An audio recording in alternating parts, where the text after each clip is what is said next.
Bismillah. Jadi kalau kita bahas tentang kurban, itu kan kurban itu berasal dari kata koroba.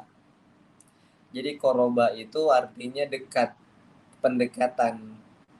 Jadi kalau kita pernah dengar istilahnya sahabat karib, lu punya nggak sih sahabat karib gitu?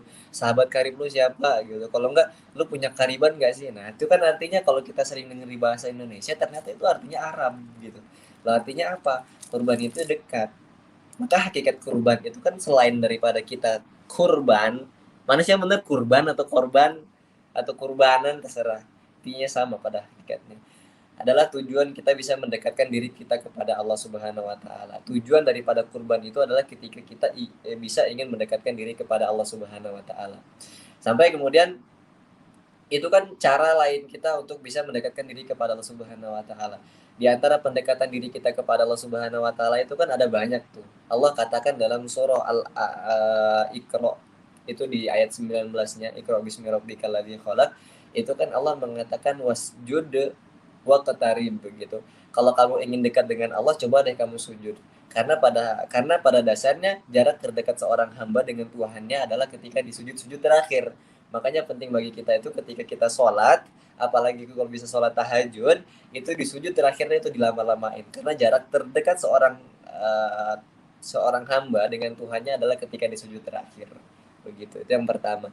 Yang kedua, Allah katakan di surah Al-Kautsar, inna a'tainakal kautsar fasholli lirabbika wanhar.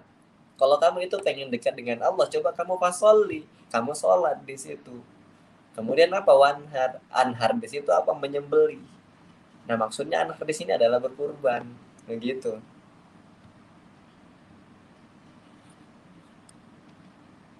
Udah siap nih, Masya Allah.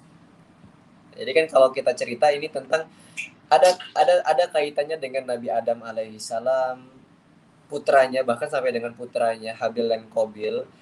Bahkan yang paling kita sering dengar adalah cerita tentang Nabi Ibrahim alaihissalam dengan anaknya Ismail.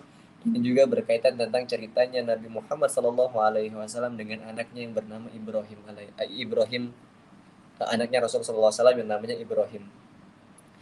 Jadi kalau kita berbicara tentang kurban kan ini wallahi demi Allah tentang cerita Nabi Ibrahim alaihissalam dengan putranya Ismail.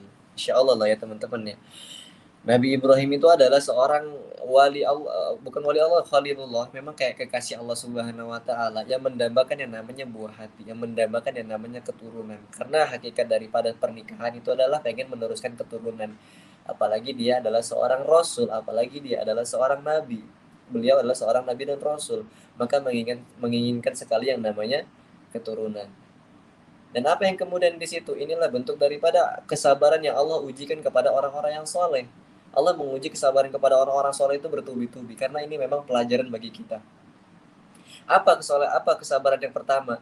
Untuk mendapatkan buah hati, itu kalau bahasa Jawanya itu angel meneh. Kalau bahasa Sundanya itu hese bisa gitu ya. Pokoknya kalau bahasa kita itu ada susah banget gitu kalau untuk mendapatkan buah hati. Sampai kemudian doa, doa, doa, doa, terus doanya panjang, doanya lama. Maka kemudian ketika nggak lama setelah itu menikahlah. Setelah dengan pernikahan pertama itu kan bunda bunda Sarah ketika ingin lahir putra pertamanya yaitu Nabi Ishak alaihissalam, Allah kabarkan di situ kabar gembira dalam Al-Quran. Allah katakan wabasyarnahu bigulamin alim. Wahai Ibrahim, kami akan memberikan kepadamu keturunan, kami akan memberikan kepadamu seorang bayi yang alim. Jadi Nabi Ishak itu alim, Nabi Ishak itu pinter banget. Maka kemudian gitu pengen lagi anak gitu ya, pengen lagi, nggak dapat. Maka kemudian Siti Sarah itu memang luar biasa banget, akhirnya mengatakan kepada suaminya Nabi Ibrahim alaihissalam, wahai suamiku, coba deh kamu nikah lagi gitu agar mendapatkan keturunan. Maka Nabi Ibrahim alaihissalam menikahi budaknya yang bernama Siti Hajar. Nah ini kisahnya luar biasa. Kita mulai masuk ke kisah banget. Maka ketika setelah menikah dengan Siti Hajar, lama setelah itu akhirnya Allah kabarkan dalam Al-Quran juga dengan kalimat yang hampir serupa dengan ketika lahirnya Nabi Ishak alaihissalam. Apa? Wabasyarnahu bigulamin halim. Wahai Ibrahim, kami kabarkan kepada kamu akan lahir seorang anak yang halim. Kalau Nabi Ishak itu angke ain, alim. Kalau Nabi Ismail itu ha, pakai halim. Gitu. Jadi kayak apa bedanya? Kalau Nabi Ishak itu memang anaknya cerdas, banget cerdasnya cerdas banget. Tapi kalau Halim itu cerdas enggak? Cerdas, cuman enggak secerdas Alim. Cuman Halim. Halim itu apa?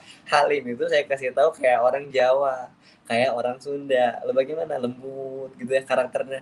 Kalau ngomong sopan santun, kalau apa-apa nunduk lo gitu. Jadi kalau bahasa Jawanya itu legowo. Kalau bahasa Sundanya itu ya kayak orangnya itu gimana ya? Pokoknya gitu ya. Orangnya itu kayak ya ampun itu lemah lembut banget, itu Halim.